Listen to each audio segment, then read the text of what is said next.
Hello, स्वागत तुमचं आपल्या नवीन मिनी व्लॉगमध्ये. तर संध्याकाळी नेहमीप्रमाणे दिवे लावले आणि छान अशी रांगोळी काढली. त्यानंतर मिस्टर आले ऑफिसमधून आणि आम्ही ठरवलं की कुठेतरी बाहेर काहीतरी खायला जायचं.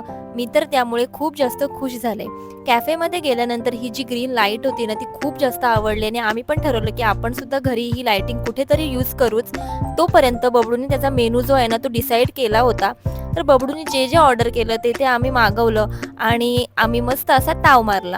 एवढं सगळं खाऊन आमचा पेटू तर फुल झाला, पण आमच्या बबडूच्या पप्पांचे पैसे गुल झाले.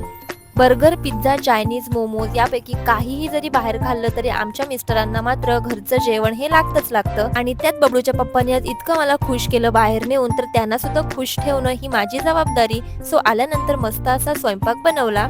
बाहेर गेल्यानंतर जगातला कुठला पण भारी पदार्थ जरी खाल्ला ना, तरी घरी येऊन कोण कोण जेवतं हे मात्र मला कमेंट करून नक्की कळवा. ठीक आहे, बाय बाय.